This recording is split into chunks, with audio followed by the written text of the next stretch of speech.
David Harrington had always been a man of ambition, a tech titan whose name was synonymous with innovation and success. He had built an empire from the ground up, transforming the way the world connected and communicated. For decades, his company had been at the forefront of technology, and David had become a household name, a symbol of what was possible with vision and relentless determination. But on a cold December afternoon, everything changed. David sat in his penthouse office, high above the bustling streets of Manhattan, his eyes fixed on the city's skyline. The view, which once filled him with pride, now felt like a distant memory, a relic from a life that was slipping through his fingers. The news had come only hours before, delivered by his longtime physician, Dr. Thomas Weaver, with a somber expression that David knew all too well. "David, we need to talk," Dr. Weaver had said, his voice heavy with the weight of what was to come. "The test came back, and I'm afraid the results aren't good." David had heard the words, but they felt distant, as if they were being spoken to someone else. Terminal illness, a phrase that seemed so foreign, so out of place in his life. Yet it had become his new reality. The prognosis was grim, months, perhaps a year if he was lucky. But it wasn't the diagnosis alone that crushed him. It was the other revelation that came with it. "There's something else, David," Dr. Weaver had continued, hesitating before delivering the final blow. "We've also discovered that you're infertile. It's likely you've been your entire life." Infertile. The word echoed in David's mind, a cruel twist of fate that felt almost like a cosmic joke.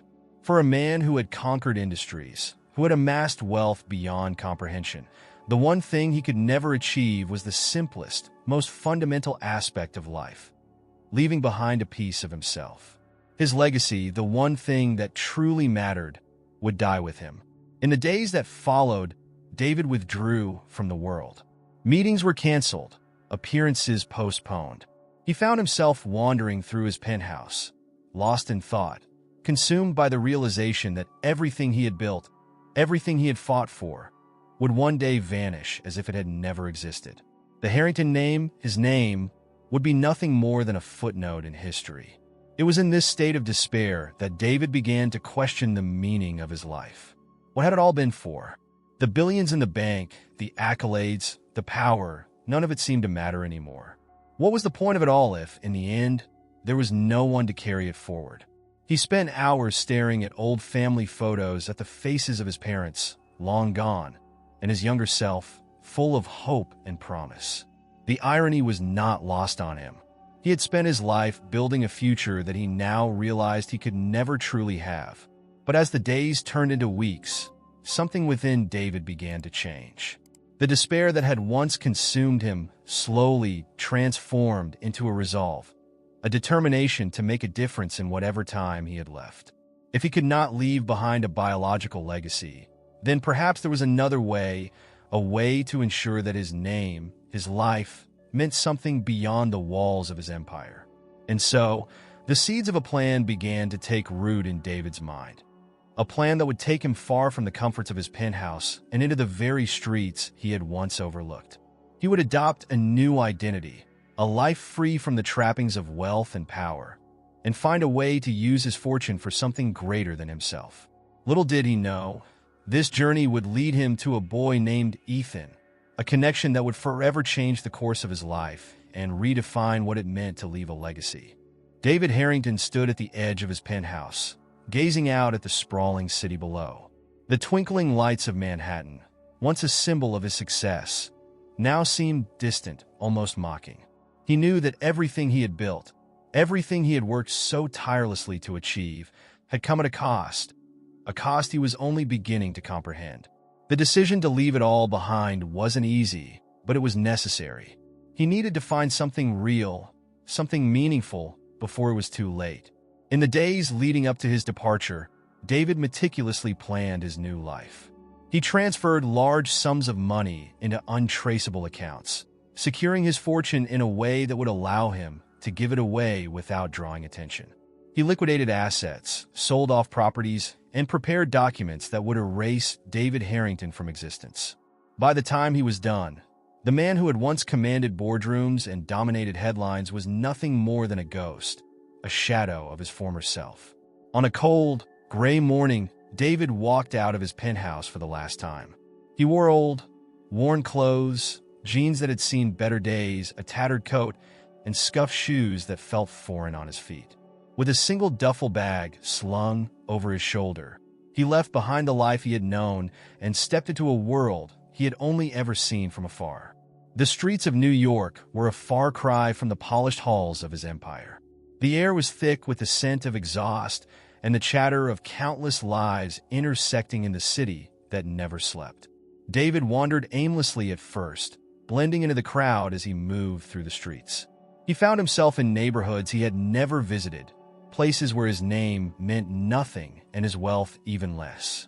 It wasn't long before he encountered the harsh realities of the life he had chosen. The cold bit at his skin, the hunger gnawed at his stomach, and the indifference of those around him was a stark reminder of how invisible he had become. But this was exactly what David had wanted, to strip away the layers of privilege and see the world as it truly was.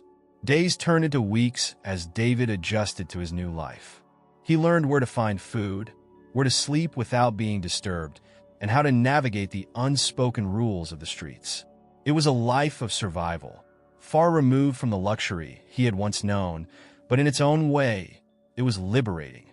For the first time in years, David felt a sense of freedom, unburdened by the expectations and pressures that had once defined him. Yet, as the weeks passed, David couldn't shake the feeling that something was missing. He had set out on this journey to make a difference, but so far, he had only managed to survive. The people he encountered were polite, sometimes even kind, but there was a distance between them, a barrier that his wealth, though hidden, could not cross. He had become just another face in the crowd, and while that anonymity was what he had sought, it left him feeling more alone than ever. It was during one of these long, lonely nights that David found himself in a small park, sitting on a bench as the city hummed around him. He watched as people hurried by, lost in their own worlds, unaware of the man who had once been one of the most powerful figures in the city. He was beginning to wonder if his plan had been a mistake when he heard a small, hesitant voice behind him. "Excuse me, sir, are you okay?" David turned to see a young boy, no older than 7 or 8, standing a few feet away. The boy's clothes were worn, his face smudged with dirt, but his eyes were bright and curious. There was something about the boy that struck David, something familiar, though he couldn't quite place it. "I'm fine," David replied, forcing a smile. "Just thinking." The boy nodded, stepping closer. "You look sad." "My mom says it's okay to be sad sometimes." David felt a pang of emotion at the boy's words, a reminder of the child he had never had, the legacy that would never be. "Your mom sounds like a smart woman," he said softly. The boy smiled, but it was tinged with sadness. "She is, but she's gone now. It's just me." David's heart ached at the boy's words. He had set out on this journey to find meaning, and now, here was this child, alone in the world, reaching out to him. It was as if fate had brought them together. And for the first time in weeks, David felt a glimmer of hope, a sense of purpose. "What's your name?" David asked, his voice gentle. "Ethan," the boy replied. "Ethan Harrington." The name hit David like a bolt of lightning, leaving him speechless. Ethan Harrington? It was impossible. Yet here he was, standing in front of a boy who shared his name, who had somehow found him in the vastness of the city. In that moment, David knew his journey had just begun. David Harrington couldn't shake the shock of the boy's words. Ethan Harrington. The name echoed in his mind, a name that was his, yet belonged to this child who had seemingly appeared out of nowhere. For a moment, he questioned whether this was some cruel trick of fate, a hallucination brought on by his exhaustion and the weight of his illness. But as he looked into Ethan's eyes, so full of innocence and sincerity, he knew this was no figment of his imagination. "Ethan Harrington?" David repeated, his voice barely above a whisper. That's my name." Ethan's face lit up with a mix of surprise and curiosity. "Your name too? Are you my dad?" The question hung in the air, heavy and disorienting. David's heart pounded in his chest as he struggled to find words, his mind racing to make sense of the situation. He had no children, no family left that bore his name. And yet here was this boy, lost, alone, and seemingly connected to him in a way that defied logic. I don't know, Ethan," David finally managed, his voice trembling with uncertainty. "I don't think so. I didn't know I had a son." Ethan's brow furrowed, confusion clouding his features. "But my mom said my dad's name was David Harrington. She said he was a great man, but he couldn't be with us. She told me to find you if anything ever happened to her." David's breath caught in his throat. The boy's words stirred something deep within him, an ache that he hadn't felt in years. Could it be possible? Could this child somehow be connected to him? But how? His mind reeled with questions, yet he knew this wasn't the time for them. Right now, Ethan needed him. "What happened to your mom, Ethan?" David asked gently, though the answer terrified him. Ethan's eyes filled with tears as he looked down at his worn shoes. She got sick, really sick. She tried to take care of me, but then she couldn't anymore. She said if anything happened, I should find you. I tried to take care of her, but she didn't wake up one day. David's heart shattered at the boy's words. He had experienced loss, but nothing like this, nothing so raw and innocent. He reached out, pulling Ethan into a gentle embrace, the boy's small frame trembling as he cried softly against David's chest. In that moment, all of David's doubts and questions faded away, replaced by a fierce, protective instinct. It didn't matter how or why this boy had come into his life. What mattered was that he was here, and he needed David. "It's okay, Ethan," David whispered, his voice thick with emotion. "I'm here now. I'm not going to leave you." Ethan clung to David, his tears soaking through David's worn coat. They stayed like that for what felt like hours, the world around them fading into nothingness. For the first time since his diagnosis, David felt a sense of purpose, a clarity that had been missing from his life. This child, this boy who shared his name, had become his reason to fight, to keep going. When Ethan finally pulled away, his eyes were red and puffy, but there was a glimmer of hope in them. "Are you really my dad?" he asked again, his voice small and tentative. David knelt down to Ethan's level, placing a hand on the boy's shoulder. "I don't know, Ethan," he admitted, "but I promise you this. I'll be here for you, no matter what. We'll figure this out together." Ethan nodded, wiping his tears with the back of his hand. "Thank you, Dad," he said, the word hesitant but filled with trust. David's heart swelled with emotion. He had never imagined himself in this role, never thought he would be called Dad by anyone. But now, hearing it from Ethan, it felt right, like something he had been missing all his life without even knowing it. As they walked through the streets of New York together, side by side, David felt a shift within himself. The city, once a cold and indifferent place, now seemed full of possibility, of second chances. Ethan talked as they walked, his small voice filling the silence that had once been so oppressive. He spoke of his mother, of the little things she had done to make their life together special, even when times were tough. He spoke of his dreams, of how he wanted to be a scientist someday, just like the people who made the cool gadgets on TV. David listened, absorbing every word, every detail. For the first time in a long while, he felt truly alive. By the time the sun began to set, casting a golden glow over the city, David knew that his life had changed forever. Ethan was more than just a connection to his past. He was his future, his second chance at leaving a legacy that mattered. And as they found a place to rest for the night, David knew that no matter what challenges lay ahead, he wouldn't face them alone. As the days passed, David and Ethan settled into an unexpected routine. Their bond grew stronger with each passing hour, with David taking on the role of protector and provider in a way he had never imagined. He found himself doing things that felt both foreign and oddly comforting, scavenging for food, finding safe places to sleep, and navigating the unspoken rules of life on the streets. It was a stark contrast to the life he had once known, but it was a life he was beginning to understand in ways he never thought possible. Yet, despite their growing closeness, there were still moments when David sensed a distance in Ethan, a shadow of something unspoken, something that lingered just beneath the surface. He saw it in the way Ethan would sometimes fall silent, his bright eyes clouded with memories he didn't share. It wasn't until one particularly cold evening that David began to uncover the secrets Ethan had been keeping. They had found shelter in an old, abandoned building on the outskirts of the city, a place that offered a bit more protection from the biting wind. As they huddled together, trying to stay warm, Ethan's demeanor shifted. He became quieter than usual, his gaze fixed on the dark corners of the room, as if seeing something that wasn't there. "Ethan," David said softly, breaking the silence, "you've been really quiet tonight. Is something bothering you?" Ethan hesitated, his small hands fidgeting with the hem of his jacket. "It's nothing really, just memories." David's heart ached at the boy's words. He had been patient, waiting for Ethan to open up, but now he felt the need to push just a little, to offer the comfort the boy so clearly needed. "You can talk to me, Ethan," David encouraged, his voice gentle. "Whatever it is, I'm here to listen." Ethan glanced at David, his expression conflicted.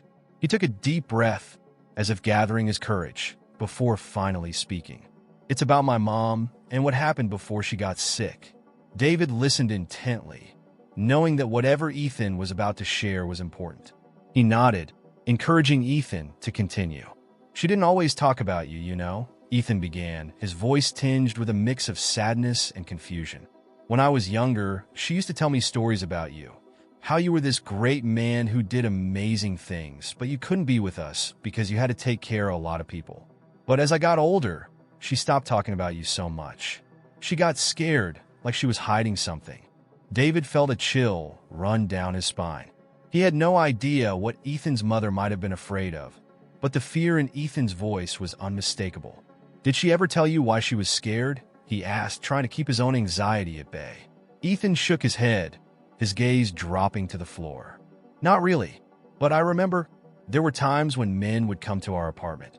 They'd talk to my mom, and she'd always seem really upset afterward. She'd tell me to hide in my room and not come out until they were gone." David's mind raced with possibilities, none of them good. Who were these men, and what could they have wanted from Ethan's mother? He could feel the unease building in his chest, but he kept his focus on Ethan, who was clearly struggling to make sense of his memories. "One night," Ethan continued, his voice barely above a whisper, "I woke up and heard my mom crying. I went to her room, but when I got there, she was on the phone with someone. She didn't see me, but I heard her say something about a man named Harrington. She said she was scared he'd find out." David's blood ran cold. He didn't know what to think, but one thing was clear. There was more to this story than he had realized. Could it be possible that Ethan's mother had some connection to him? Something that had driven her to hide? And if so, what could it mean for Ethan? "What else did she say?" David asked, trying to keep his voice steady. Ethan looked up at David, his eyes filled with worry. She said that if anything happened to her, I should find you. She said you'd protect me. But I don't understand, David. Why would she be scared of you?" David's heart clenched at the question. He didn't have an answer, but he knew he had to find one. For Ethan's sake, he needed to uncover the truth, no matter how painful it might be. But before he could speak, Ethan continued. "After that, things got worse," Ethan admitted, his voice trembling. "My mom got sick, and those men kept coming. They talk about money, about how she owed them. But we didn't have any money. She was scared all the time, and then she was gone." David's chest tightened with a mix of anger and sorrow. Whoever these men were, they had caused Ethan and his mother unimaginable pain. But now, they were gone, leaving only questions and a boy who had been forced to grow up far too quickly. David pulled Ethan into a hug, holding him close as he tried to offer what little comfort he could. "Ethan," he said softly, "I don't know why your mom was scared, but I promise you I'll find out. I'll protect you, just like she wanted." Ethan nodded against David's chest, his small body trembling with emotion. "I'm scared, David," he whispered. "What if they come back? What if they find us?" David's resolve hardened. He had made a promise to protect this boy, and he would do whatever it took to keep him safe. But he also knew that they couldn't stay in the shadows forever. They needed answers. Answers that would only come with confronting the past. "They won't find us, Ethan," David reassured him, his voice firm. "And if they do, they'll have to get through me first. But we're not going to let that happen. We'll figure this out together." As they sat there in the darkness, David knew that their journey was only just beginning. The secrets that had brought Ethan to him were still buried, but he was determined to uncover them, no matter where they led. For the first time in his life, David understood what it meant to truly care for someone else, to put their safety and happiness above all else. And as he held Ethan close, he vowed that nothing would stop him from protecting this boy, his boy, from whatever dangers lay ahead. The days that followed were tense, filled with a sense of unease that neither David nor Ethan could shake. The city's streets, once a refuge of anonymity, now felt like a maze of threats and unanswered questions. David knew they couldn't continue living in the shadows indefinitely, not with the specter of Ethan's past hanging over them. He had to get to the bottom of the mystery surrounding the boy's mother and the men who had haunted her final days. But where to begin? The world David once navigated with ease now felt like a different universe. One where money and power meant little without the connections and resources he'd left behind. Yet he was determined. For Ethan's sake, he would find a way. One evening, as they sat together on a bench in a quiet park, David decided it was time to start piecing together the fragments of Ethan's past. The sun was setting, casting long shadows across the grass, and the city was beginning to settle into the rhythm of the night. Ethan was drawing shapes in the dirt with a stick, his expression distant, lost in thought. "Ethan," David began softly, not wanting to startle the boy, "I need to ask you something. It's important, but it might be hard for you to talk about." Ethan looked up, his eyes full of questions but no fear. In the short time they had known each other, he had come to trust David completely, sensing the man's genuine care and concern. "What is it?" he asked, his voice steady. David took a deep breath, choosing his words carefully. "Those men who came to see your mom, do you remember anything about them? Anything at all? What they looked like, what they talked about, anything that might help us understand who they were?" Ethan frowned, his brows knitting together as he tried to recall the details. "They were scary," he said after a moment, his voice tinged with the fear he had felt at the time. "They were always dressed in dark clothes, like they didn't want anyone to notice them. But I remember one of them, he had a scar on his face, right here." He pointed to a spot just below his eye. "And he always smelled like smoke." David nodded, filing the information away. A scarred man who smelled like smoke. It wasn't much, but it was something. "Did they ever say why they wanted money from your mom? Did she ever talk to you about it?" Ethan hesitated, biting his lip as he thought. "They didn't talk a lot when I was around, but I heard them say something about a debt. They said my mom owed them, and if she didn't pay, they'd make her pay in other ways." David's heart clenched at the thought of what that might have meant. He could only imagine the terror Ethan's mother had lived with, trying to protect her son while dealing with threats she couldn't escape. "And your mom, she never told you who they were? Why she owed them?" Ethan shook his head, his expression troubled. "No, she just told me to stay away from them, to hide whenever they came. She said they were dangerous." David felt a surge of frustration. The pieces were there, but they didn't fit together, at least not yet. He needed more information, but asking Ethan to relive those memories was clearly taking a toll on the boy. He could see the fear returning to Ethan's eyes, the same fear that had been there when they first met. "It's okay, Ethan," David said quickly, reaching out to place a comforting hand on the boy's shoulder. "You don't have to remember everything right now. We'll figure this out together, I promise." Ethan nodded, but David could see the worry still etched on his face. "David, do you think they're still looking for us? For me?" David wanted to say no, to reassure Ethan that they were safe, but he couldn't lie. Not when he didn't know the truth himself. "I don't know, Ethan," he admitted, his voice gentle. "But I do know this. We're not going to let them hurt you. I'll protect you, no matter what." Ethan looked up at David, his eyes filled with trust. "I believe you," he said simply, the weight of his words hanging in the air between them. As the night grew darker, David made a decision. They couldn't keep running blindly, hiding from shadows without understanding the dangers that lurked within them. They needed help. Someone who knew the world David had left behind. Someone who could dig into the past without raising too many questions. The following morning, David led Ethan to a small, dingy cafe on the outskirts of the city. It was a place he hadn't visited in years, a relic from his past life. The cafe was a meeting spot for those who operated in the gray areas of the city, people who had connections to both the underworld and the elite. David had come here in the early days of his career, making deals that helped him climb the ladder of success. He hoped the cafe still attracted the same kind of crowd. As they entered, the smell of stale coffee and cigarette smoke hit David's senses, bringing back memories he had long buried. The patrons barely looked up from their conversations, their eyes glazed with indifference. David scanned the room, searching for a familiar face, until his gaze landed on a man sitting alone in a corner booth, his back to the wall. The man looked up, his eyes narrowing as he recognized David. He was older now, with more gray in his hair and lines etched deeply into his face. But there was no mistaking the sharp intelligence behind those eyes. He was a fixer, someone who could find out anything for the right price. And David knew he was the key to unraveling the mystery of Ethan's past. "David Harrington," the man said as David approached, his voice low and gravelly. "I never thought I'd see you here again. What brings you back to the land of the living?" David glanced at Ethan, who stood close by, before turning his attention back to the man. "I need information, Gus. And I need it fast." Gus raised an eyebrow, intrigued. "Information, huh? Must be important if it's got you crawling out of whatever hole you've been hiding in." "It is," David replied, his tone serious. "I need to know everything you can find out about a woman, Ethan's mother. She was being threatened by some men, and I need to know who they were and why."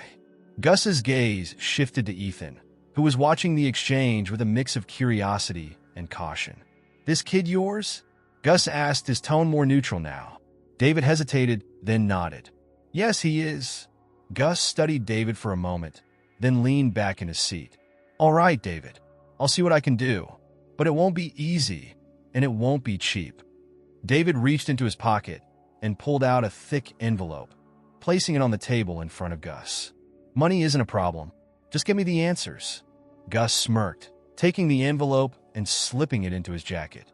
"Consider it done. I'll be in touch." As David and Ethan left the cafe, David felt a renewed sense of determination. They were finally taking steps toward uncovering the truth. And with Gus's help, they would get the answers they needed. But with those answers would come new challenges, new dangers. David knew one thing for certain. No matter what lay ahead, he would face it head on. For Ethan, he would do whatever it took to protect him and uncover the secrets that had torn his world apart. Days turned into a tense waiting game as David and Ethan continued their cautious existence on the streets, the promise of answers looming like a dark cloud on the horizon. David kept close watch over Ethan, trying to shield him from the harsh realities of their situation, while his own mind churned with a mix of anxiety and anticipation. He knew that once Gus came through with the information, there would be no turning back. Whatever truths they uncovered would change everything, for better or for worse. One evening, as the sun dipped below the skyline, casting long shadows over the city, David's phone buzzed in his pocket. He pulled it out, his heart racing as he saw Gus's name flash on the screen. It was the call he had been waiting for. "David," Gus's gravelly voice came through the line, low and serious. "I've got what you asked for. Meet me at the warehouse on 12th and Greenwich. Come alone." David's stomach tightened with a mixture of dread and determination. "I'll be there," he replied before hanging up. He turned to Ethan, who was sitting beside him on a park bench, playing with a small, worn toy car they had found earlier that day. "I need to go meet someone," David said, trying to keep his voice calm. "It's about your mom. I want you to stay here." "Okay, I'll be back soon." Ethan looked up, worry flashing in his eyes. "Are you going to be okay?" David forced a reassuring smile. "I'll be fine. Just stay here and keep a low profile. I promise I'll be back before you know it." Ethan nodded, though his expression remained tense. "Okay, be careful." With a final squeeze of Ethan's shoulder, David turned and walked away, his mind racing with what Gus might have uncovered. The streets blurred around him as he made his way to the warehouse, each step heavy with the weight of what was to come. The warehouse was a relic from a bygone era, its once sturdy walls now crumbling and covered in graffiti. It stood at the edge of the city, a forgotten place where shadows seemed to gather and linger. David approached cautiously, his senses on high alert, his eyes scanning the area for any signs of danger. As he stepped inside, the air grew colder, the dim light casting long, eerie shadows across the empty space. Gus was waiting for him near the center of the room, his silhouette barely visible in the darkness. David approached, his heart pounding in his chest. "You made it," Gus said, his tone devoid of any warmth. He reached into his jacket and pulled out a small, tattered file, handing it to David. "Everything you need to know is in there." David took the file, his hands trembling slightly as he opened it. Inside were a few sheets of paper, some old photographs, and a handwritten note that looked like it had been scribbled in haste. As he began to read, the world around him seemed to fade away, the words on the page pulling him into a past he had never known. The file detailed Ethan's mother's life, her struggles, her fears, and the relentless men who had pursued her. They were debt collectors, enforcers for a criminal organization that had preyed on the vulnerable and desperate. But the most shocking revelation was buried in the final pages, a connection between Ethan's mother and David's past that he had never seen coming. Years ago, before David had become the powerful man he was today, he had made a series of investments in fledgling companies, some of which had ties to unsavory individuals. One of those investments had indirectly funded the very organization that had terrorized Ethan's mother. Unbeknownst to David, his wealth had contributed to the suffering of the woman who had brought Ethan into the world. David's hands clenched around the file, a wave of guilt and anger washing over him. How could he have been so blind, so careless? The very money that had built his empire had also destroyed lives, including the life of the woman who might have been connected to him in ways he could hardly comprehend. As he reached the last page, his breath caught in his throat. There, among the faded documents, was a birth certificate, Ethan's birth certificate. And in the space where the father's name was listed, there it was, David Harrington. David's mind reeled, his world spinning out of control. Ethan wasn't just some boy who had crossed his path by chance. He was his son, his flesh and blood. The one thing he had believed he could never have, the legacy he had thought was out of reach, was standing right before him, waiting for him to return.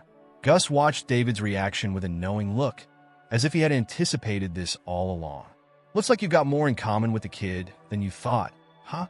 David didn't respond immediately, his thoughts too chaotic to form words. He stared at the birth certificate, trying to process the enormity of what he had just learned. Ethan was his son. The boy he had vowed to protect, to care for, was his own flesh and blood. The realization hit him with the force of a tidal wave, washing away the last remnants of doubt and hesitation. He turned to Gus, his voice steady despite the storm raging inside him. "Who else knows about this?" Gus shook his head. "Just me. And now you. But those men, they're still out there, David. And if they find out you're the boy's father, they'll come after you both. They're not the kind to leave loose ends." David's jaw tightened with resolve. "Then we'll make sure they never find out. And we'll stop them from hurting anyone else ever again." Gus nodded, respecting the determination in David's voice. "I figured you'd say that. Just be careful. You're in deep now, deeper than you've ever been." David took the file, tucking it securely under his arm. "I've got everything I need. Thanks, Gus." With that, he turned and walked out of the warehouse, his mind racing with plans and strategies. He knew now that he couldn't stay hidden forever. He had to face the threat head-on, not just for Ethan's sake, but for his own. There was no going back to the life he had left behind, no retreating into the shadows. The truth was out, and there was only one way forward. As David made his way back to the park, his heart pounded with a mix of fear and hope. He had found his son, a son he had never known he had, a son who had been living in fear and danger for far too long. And now, it was up to him to make things right, to ensure that Ethan's future was safe and secure. When he reached the park, the sun had set, and the city lights flickered to life around him. Ethan was still sitting on the bench, his small figure illuminated by the streetlights. As David approached, Ethan looked up, his face lighting up with relief at the sight of him. "David, you're back," Ethan called out, his voice filled with a mix of excitement and worry. David knelt down in front of Ethan, his heart swelling with a fatherly love he had never known before. "Ethan, there's something I need to tell you." Ethan's eyes widened, sensing the seriousness in David's tone. "What is it?" David took a deep breath, gathering his thoughts. "Ethan, I found out something about your mom, something important. And I found out something about us, too." Ethan looked up at David, his expression a mix of curiosity and fear. "What do you mean?" David reached out, taking Ethan's small hand in his own. "Ethan, I'm your father. You're my son." For a moment, time seemed to stand still. Ethan stared at David, his eyes wide with shock, his mind struggling to process the words.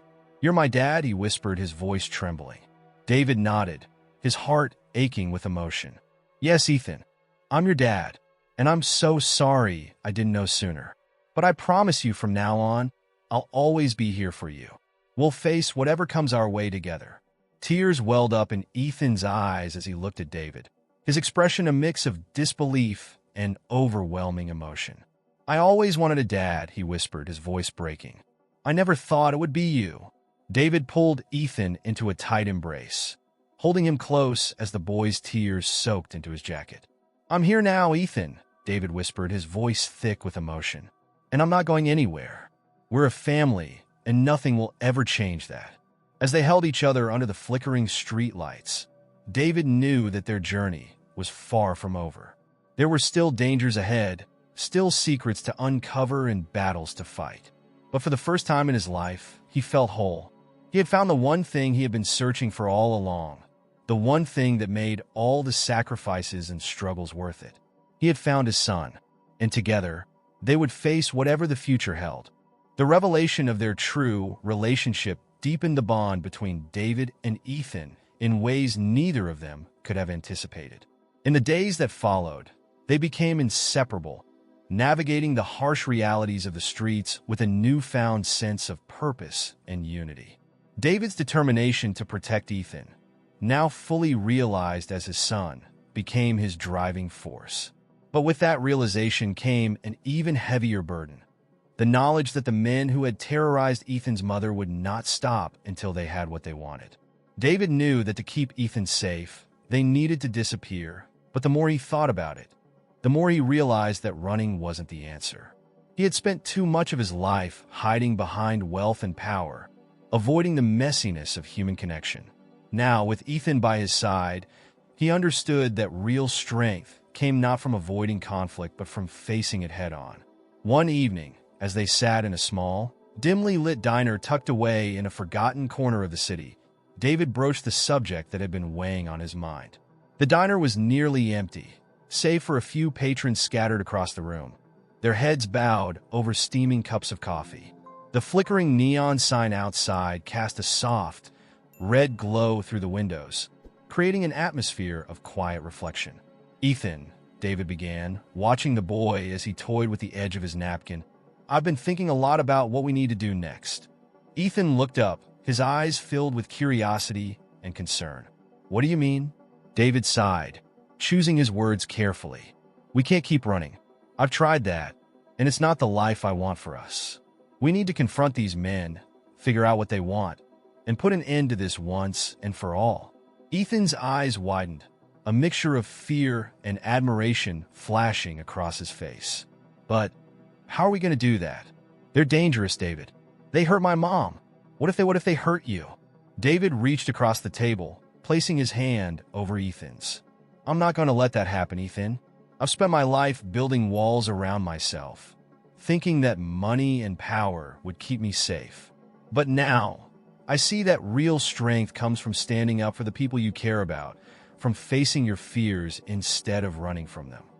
Ethan listened intently, his young mind processing the weight of David's words. "So, you're not scared?"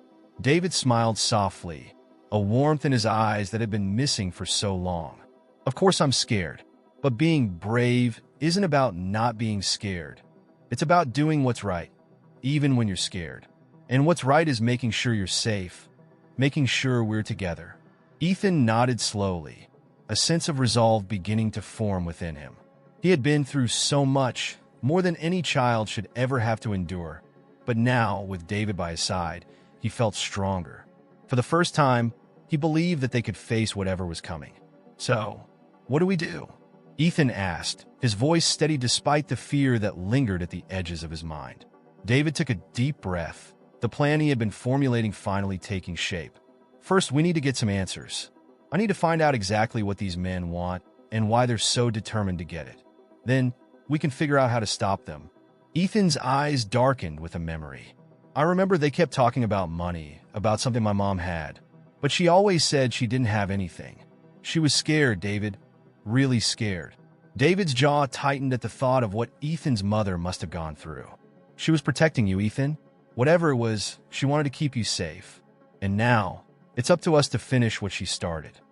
Ethan nodded, his small hand tightening around David's. I'm with you, Dad. Whatever happens, I'm with you. David's heart swelled at the word. Dad star. It was still new, still strange, but it was right. We'll do this together, David said, his voice filled with determination. But we'll need help. We can't do this alone. David's mind turned to the people he had known in his previous life, the contacts and connections he had severed when he walked away from it all. There was one person who came to mind, someone he had worked with in the early days of building his empire, someone who had always operated in the shadows but was fiercely loyal to those he trusted. Ethan, David said, a plan forming in his mind. There's someone I need to find, someone who can help us. He's not the kind of person who operates in the open, but he knows things and he can get us what we need. Who is he? Ethan asked, curiosity piqued. His name is Marcus, David replied, his voice carrying the weight of history. He's the fixer, a problem solver. He helped me when I was first starting out, and he owes me a favor. If anyone can help us get to the bottom of this, it's him. Ethan nodded, trusting David's judgment. Where do we find him? That's the tricky part, David said with a wry smile. Marcus doesn't like to be found, but I know where he used to hang out, and if he's still in the game, we'll find him. The next morning, David and Ethan set out on their search. They moved carefully through the city, staying under the radar as much as possible. David led them to a series of locations, old haunts and hidden spots where the underworld of the city conducted its business. They searched for hours, following leads that seemed to lead nowhere, but David refused to give up. Finally, as the day began to fade into evening, they found themselves in front of a nondescript building in a run-down part of town. The sign above the door was faded, the letters barely visible, but David recognized it immediately. It was a speakeasy, a place where deals were made and secrets were kept. David pushed open the door, the sound of jazz music and low conversation filling the air. The room was dimly lit, the patrons scattered in small groups, each absorbed in their own world. David scanned the room, his eyes narrowing as he searched for the familiar face he had come to find. And then he saw him. Marcus was sitting at a corner table, a glass of whiskey in his hand, his eyes hidden behind dark sunglasses despite the low light. He was older now, but the aura of confidence and danger that surrounded him was unmistakable. David approached the table, his heart pounding with a mix of hope and anxiety. Marcus, he said, his voice steady. It's been a long time.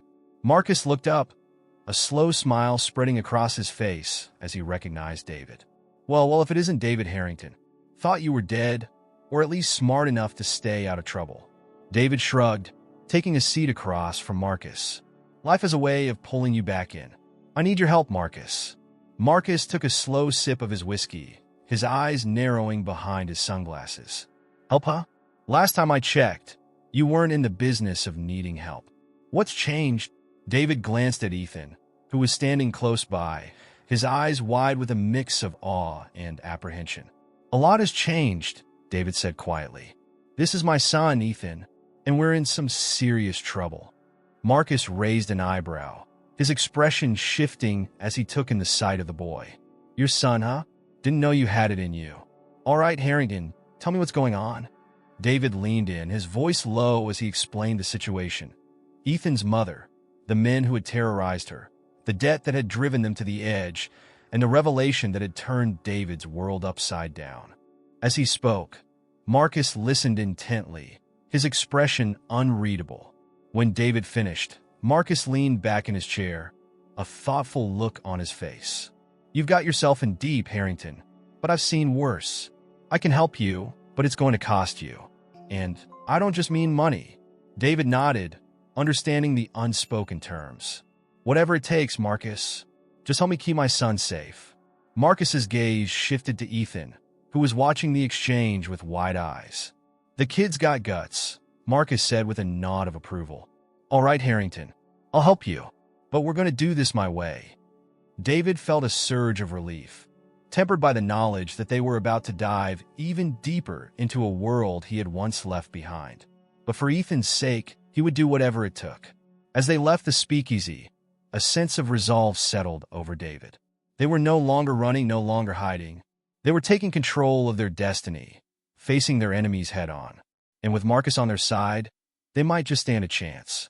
With Marcus now in the picture, David felt a cautious sense of hope. They had a plan, and for the first time, it felt like they were no longer just reacting to the threats around them. They were preparing to take action. But the journey ahead was fraught with danger, and David knew that every step they took would bring them closer to a final confrontation that could determine their fate. Marcus moved quickly, setting up a temporary safe house for David and Ethan in a discreet location on the outskirts of the city. It was a far cry from the luxury David had once known, but it offered the security they desperately needed. The small apartment was bare, with only the essentials: a few beds, a kitchenette, and a single table where they could plan their next moves. But it was enough. For now, it was home. The days that followed were intense, filled with strategy sessions and late-night conversations. Marcus began to dig into the criminal organization that had targeted Ethan's mother, using his extensive network of contacts to gather information. David, on the other hand, focused on preparing Ethan for what lay ahead. He knew that the boy needed to be strong, not just physically, but mentally and emotionally as well.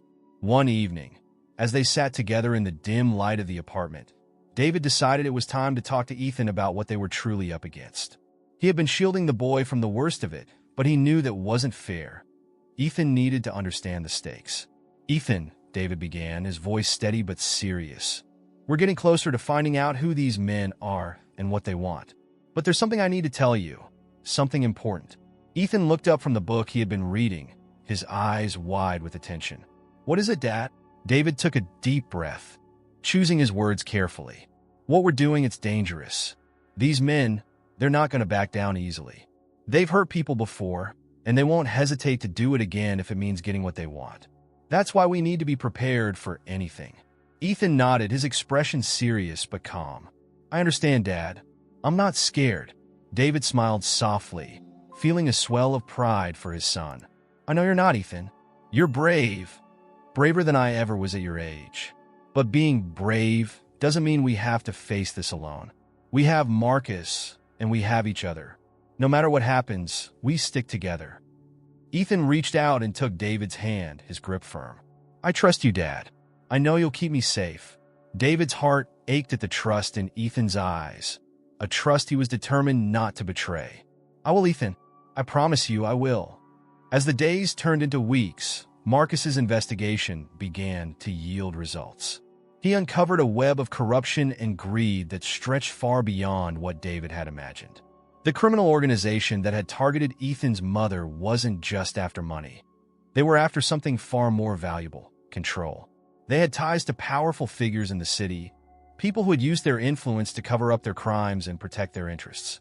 And at the center of it all was a man named Victor Kane, a ruthless businessman with a reputation for getting what he wanted, no matter the cost. Kane had been using his wealth and connections to manipulate the city's underworld for years, amassing power and eliminating anyone who stood in his way. Ethan's mother had become collateral damage in one of Kane's schemes, a pawn in a game she hadn't even known she was playing. When Marcus presented this information to David, the weight of it hit him like a freight train. Kane was untouchable in the traditional sense. His money and power protected him from the law.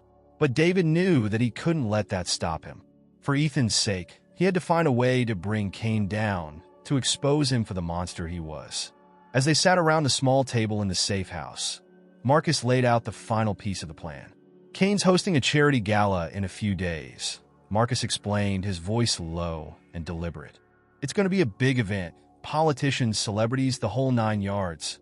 But what most people don't know is that Kane uses these events to broker his most important deals. It's the perfect cover. David listened intently, his mind racing with possibilities. So, we infiltrate the gala, get close to Cain, and gather the evidence we need to bring him down? Marcus nodded. Exactly. But it won't be easy. Security's going to be tight, and Cain's no fool. If he even suspects something's off, he'll shut it down and disappear. We need to be smart, and we need to be fast. Ethan, who had been quietly absorbing the conversation, finally spoke up. I want to help, he said, his voice firm. I can do something. I know I can. David looked at his son, torn between wanting to protect him and knowing that Ethan was right. This was a fight for their future, and Ethan had every right to be a part of it. All right, Ethan, David said after a moment. But you have to promise me you'll be careful. No unnecessary risks. We do this together. Ethan nodded, his eyes shining with determination. I promise, Dad. The night of the gala arrived faster than any of them had expected. David and Ethan dressed in simple but elegant clothes, blending in with the crowd of wealthy socialites and power players who filled the grand ballroom. The air was thick with the scent of expensive perfume and the sound of clinking glasses, a stark contrast to the tension that simmered just below the surface. David's eyes scanned the room, searching for their target. It wasn't long before he spotted Victor Cain, tall, impeccably dressed and surrounded by sycophants eager to win his favor. Cain's smile was charming, his demeanor polished, but David could see the cold calculation in his eyes. This was a man who saw people as tools, resources to be exploited and discarded when they were no longer useful. As they moved through the crowd, Marcus kept a close watch on their surroundings, his sharp eyes missing nothing. He had set up a discreet communication system, allowing them to stay in contact without drawing attention. All right, Harrington, Marcus's voice crackled in David's earpiece. Cain's heading to the VIP section. That's where we need to get him. David nodded subtly, his heart pounding with adrenaline. He guided Ethan through the throng of people, keeping a low profile as they made their way toward the back of the ballroom. The VIP section was cordoned off, guarded by security, but Marcus had already arranged for a distraction. One of Cain's many rivals had been tipped off about a potential business deal, and the ensuing argument provided the perfect cover for David and Ethan to slip past the guards. Inside the VIP section, the atmosphere was even more exclusive, the conversations more guarded. David could feel the tension in the air as they approached Cain, who was deep in conversation with a group of influential businessmen. This was it, the moment they had been preparing for. As David got closer, his earpiece crackled again. Now, David, Marcus's voice instructed. Engage him. Get him talking. David took a deep breath, then stepped forward, positioning himself within earshot of Cain. Mr. Cain, he said, his voice steady. I couldn't help but overhear. You're quite the topic of conversation tonight. Cain turned, his eyes narrowing slightly as he appraised David. And you are? David Harrington, David replied, extending his hand. We haven't met, but I've heard a lot about you. Impressive portfolio. Cain's expression remained unreadable as he shook David's hand, but there was a flicker of recognition in his eyes. He knew exactly who David was. Harrington, you say? I thought you'd retire from the game.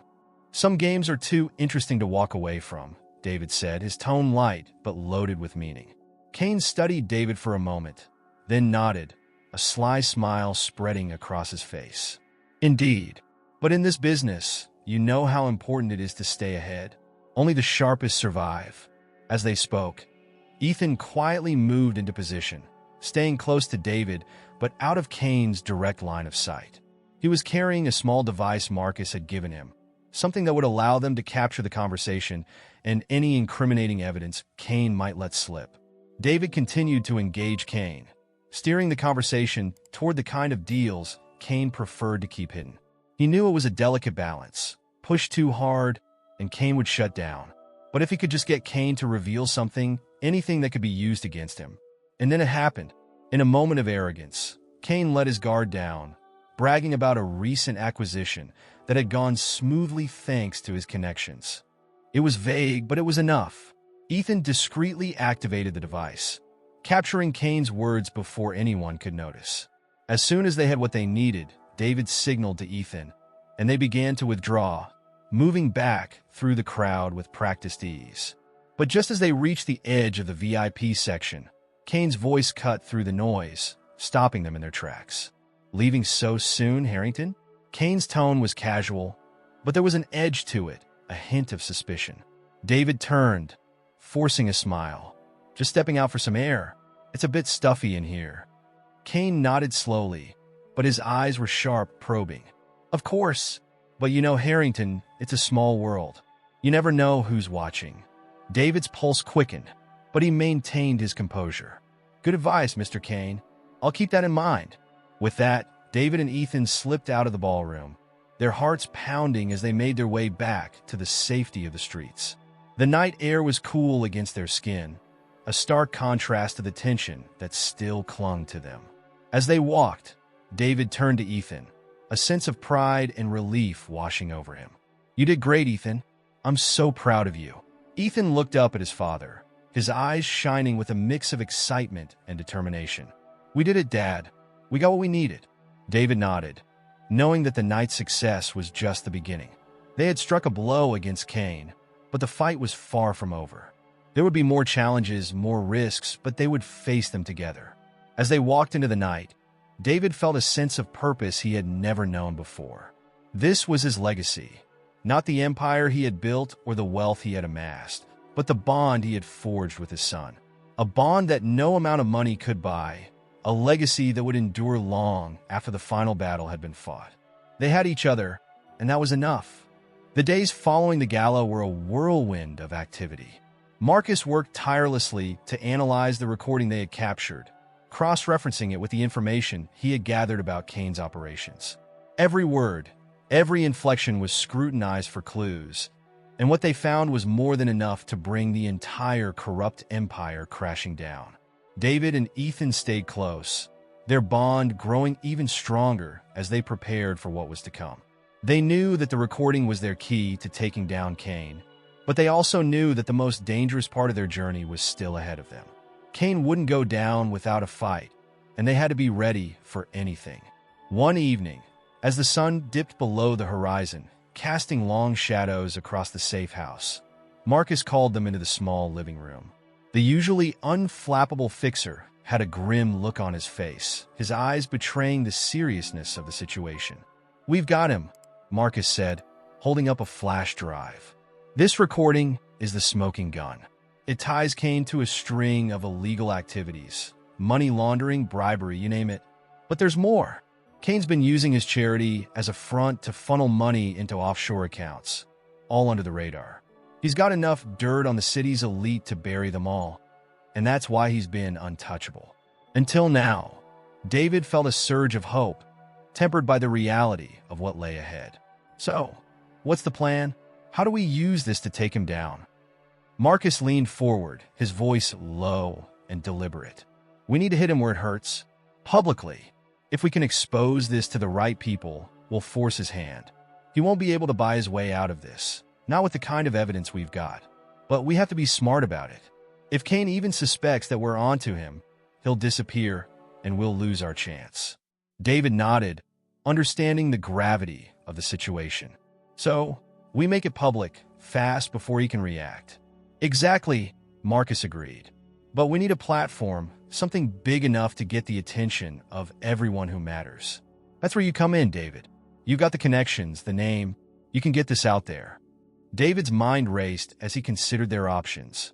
He had spent years building relationships with influential people in the media, and while he had distanced himself from that world, he knew he could still leverage those connections. But doing so would mean exposing himself and Ethan to a level of scrutiny they hadn't faced before. "I'll do it," David said finally, his voice steady with resolve. "I'll reach out to the press, make sure this story breaks wide open. But we have to be prepared for the fallout. Kane's not going to go down quietly." Marcus nodded, his expression grim. "He's going to come after you, David. After both of you. He'll throw everything he has at you to protect himself." David glanced at Ethan, who was listening intently, his young face set with determination. "We'll be ready.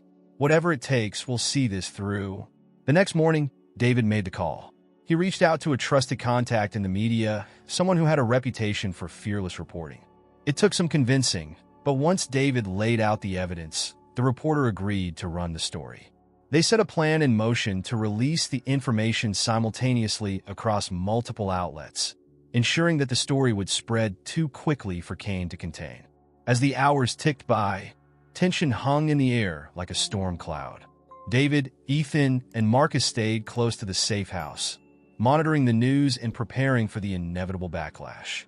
When the story finally broke, it was explosive. Headlines blared across every major news outlet, detailing the corruption and crimes of Victor Kane. The recording of Kane's voice, smug and confident as he discussed his illegal deals, was played on loop, leaving no doubt about his guilt. For a brief moment, there was a sense of victory, a feeling that justice was finally within reach. But that feeling was short-lived. As predicted, Kane's response was swift and brutal. Just hours after the story broke, Marcus's phone rang. He answered it with a frown, listening intently before muttering a string of curses under his breath. "We've got a problem," he said, turning to David and Ethan. "Kane's put a bounty on your heads. He's calling in favors, mobilizing every goon he's got. We need to move now." David's heart pounded as he realized the full extent of the danger they were in. They had expected retaliation, but not on this scale. "Where do we go?" he asked, already moving to gather their things. "I've got a safe place," Marcus said quickly. "But we have to get there fast, and we have to be careful." Kane's got eyes everywhere. With adrenaline coursing through their veins, David, Ethan, and Marcus left the safe house, moving quickly and quietly through the city. They changed vehicles twice, taking back alleys and side streets to avoid detection. Every shadow felt like a threat, every passing car a potential danger. As they neared their destination, a secluded cabin on the outskirts of the city, Marcus received another call. His face darkened as he listened, his eyes narrowing with concern. When he hung up, he turned to David, his voice tense. "They're getting closer. We got to go off the grid. Completely. No phones, no contact with anyone until this blows over." David nodded, his mind racing. They were walking a tightrope, one misstep away from disaster. But they were in too deep to turn back now. At the cabin, Marcus went to work fortifying their defenses, setting up surveillance, and securing the perimeter. David and Ethan stayed inside, keeping a low profile as they waited for news. The hours dragged on, each one filled with a tense silence that weighed heavily on their shoulders. As night fell, the tension became almost unbearable. David sat with Ethan in the small living room, the flickering firelight casting shadows on the walls. Ethan was quiet, but David could see the fear in his eyes, the uncertainty of what might come next. "Dad," Ethan said softly, breaking the silence, "do you think we'll be okay?" David looked at his son, his heart aching with the weight of the situation. He wanted to promise that everything would be fine, that they would come out of this unscathed, but he knew he couldn't lie. "Not now. I don't know, Ethan," he admitted, his voice heavy with emotion. "But I do know this. We're stronger together. Whatever happens, we'll face it as a family. And no matter what, I'll protect you." Ethan nodded, his trust in his father unshaken. "I'm not scared, Dad. Not with you here." David smiled, pulling Ethan into a hug. In that moment, the world outside seemed to fade away, leaving only the bond between them.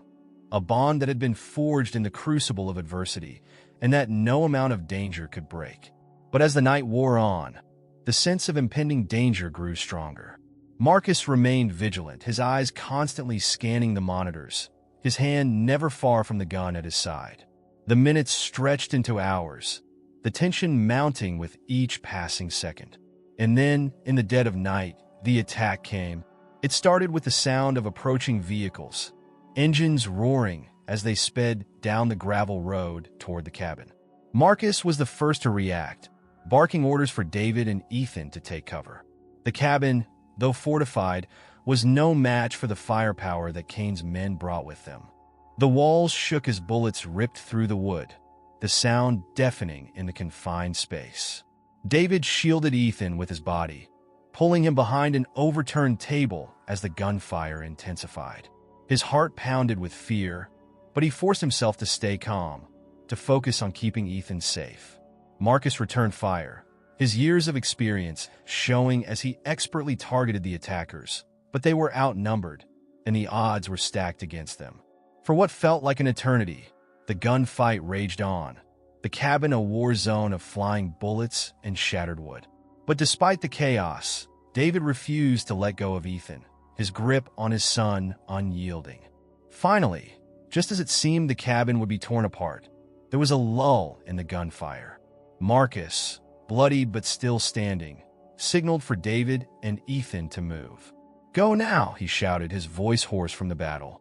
David didn't hesitate. He pulled Ethan to his feet, the two of them sprinting toward the back of the cabin where Marcus had set up a hidden escape route. They crawled through a narrow tunnel that led out into the forest behind the cabin, the sounds of the attack fading as they put distance between themselves and their assailants. When they emerged into the cold night air, David and Ethan were breathless, their hearts pounding with fear and adrenaline. They didn't stop running until they were deep into the woods, the trees offering a semblance of safety. Finally, when they could run no more, they collapsed onto the forest floor, gasping for breath. David pulled Ethan close, the reality of their narrow escape sinking in. "We made it," Ethan whispered, his voice trembling. David nodded, his own voice choked with emotion. "We did, Ethan. We did." But even as they caught their breath, David knew that the fight was far from over. Cain wouldn't stop until he had what he wanted, and they couldn't stay hidden forever. As they sat there in the darkness, David made a silent vow to himself and to Ethan. They had come too far, faced too many dangers to turn back now. Cain had tried to take everything from them, but David would make sure that he failed. No matter the cost, they would see this through to the end. And when it was over, they would have the one thing that truly mattered, their future together. The morning after the attack dawned cold and gray, the forest around them shrouded in a thick mist. David and Ethan had managed to find temporary refuge in an abandoned cabin deep in the woods, far from the violence of the night before. As the first rays of sunlight filtered through the trees, David knew it was time to make their final move. They couldn't keep running. Cain had proven that he would stop at nothing to protect his empire, and the longer they stayed hidden, the more danger they were in. But David also knew that they had something Cain didn't: integrity, love, and the unbreakable bond of family. It was time to end this once and for all. David turned to Ethan, who was curled up beside him on the floor, still sleeping. The boy had been through so much, more than any child should ever have to endure. Yet he had faced it all with a courage that left David in awe. He reached out and gently shook Ethan awake. "Ethan," David said softly, his voice steady despite the storm brewing inside him. "It's time. We need to finish this." Ethan blinked awake, his eyes filled with the kind of resolve that belied his age. "I'm ready, Dad. Whatever we have to do, I'm with you." David smiled, pride swelling in his chest. "I know you are, son, and I couldn't be prouder of you." They quickly gathered what little they had, preparing to leave the cabin and face whatever lay ahead. Marcus had been severely injured in the attack, but before they parted ways, he had given David a final piece of advice. "Cain's going to be desperate now. You've hit him where it hurts, and he knows it. He'll be more dangerous than ever, but also more reckless. Use that." David knew Marcus was right. Cain's power had been built on fear and control, but now that foundation was crumbling. With the evidence they had gathered, and with the media already turning against him, Cain was on the defensive. It was the perfect time to strike. David and Ethan made their way back to the city, moving cautiously but with purpose. David's mind was racing with the plan they had devised. It was risky, dangerous even, but it was their best shot. They would confront Cain directly, expose him in a way that even his wealth and influence couldn't protect him from. As they approached Cain's headquarters, a towering skyscraper in the heart of the city, David felt a sense of calm wash over him. This was it, the end of the road. No more running, no more hiding. It was time to face the man who had caused so much pain and to take back their lives. They slipped into the building under the cover of the early morning shadows, using the chaos of the previous night's attack to their advantage. Security was tight, but Marcus's contacts had come through with the access codes they needed to get to Cain's private office on the top floor. The elevator ride was tense, the silence between David and Ethan thick with unspoken fears and hopes. As they ascended, David placed a reassuring hand on Ethan's shoulder. "Whatever happens, Ethan, I want you to know how much I love you. You're my son, and nothing will ever change that." Ethan looked up at David, his eyes shining with a mixture of determination and love. "I love you too, Dad. We'll get through this together." The elevator doors opened with a soft chime, revealing a long hallway lined with expensive artwork and luxurious furnishings. At the end of the hall stood a pair of heavy, ornate doors, Kane's office. David took a deep breath and stepped forward, Ethan at his side. They pushed open the doors and entered the office, where Kane was waiting. The room was a stark contrast to the chaos of the night before. Calm, orderly, a facade of control. But as soon as Kane saw them, the mask slipped. His eyes narrowed, a flicker of fear and anger crossing his face. "Harrington," Kane said, his voice cold and measured. "I underestimated you." David didn't flinch. He stood tall, his voice unwavering. "It's over, Kane. The world knows what you've done. There's no hiding from it now." Kane sneered, but there was a hint of desperation in his eyes. "You think you've won? You think you can just walk in here and take everything from me? You're nothing, Harrington. You're just a man with a dead company and a worthless legacy." David felt Ethan tense beside him, but he stayed calm, meeting Kane's gaze with steely resolve. "You're wrong, Kane. I have something you'll never understand: family, love, and those things are worth more than all the money and power in the world." Kane's sneer deepened, but David could see the fear growing behind his eyes. He was losing control, and he knew it. "You're a fool," Kane spat. "I've survived worse than this. I'll bury you and your pathetic ideals." David took a step forward, his voice calm but firm. "No, you won't. This is the end of the line for you, Kane. Your empire is crumbling, and there's nothing you can do to stop it." At that moment, the doors behind them burst open, and a team of federal agents flooded into the room, their guns drawn and aimed at Kane. The agents moved quickly, surrounding Kane and taking him into custody. The look of shock and betrayal on Kane's face was almost palpable as he realized that his power, his influence, had finally run out. David turned to see the lead agent, a woman with a stern expression, nodding at him in recognition. "We've been waiting for this, Harrington. The evidence you provided was the final nail in the coffin. We've got him." David felt a wave of relief wash over him. It was over. The nightmare that had haunted him and Ethan for so long was finally coming to an end. Kane, now in handcuffs, glared at David one last time as he was led away. "This isn't over," he hissed. "You'll never be free of me." But David knew better. Kane's words were empty now, the desperate ranting of a man who had lost everything. David turned away, focusing on the future that awaited him and Ethan, a future free from fear and danger. As the agents cleared the room, David and Ethan stood together, the weight of the past lifting from their shoulders. For the first time in what felt like forever, they could breathe freely. "Dad," Ethan said softly, looking up at his father. "We did it." David smiled, pulling Ethan into a tight embrace. "We did, Ethan. We did."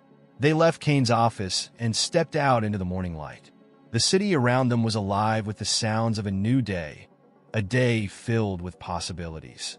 For the first time, David allowed himself to think about what came next. There would be rebuilding to do, both in their lives and in the world they had left behind.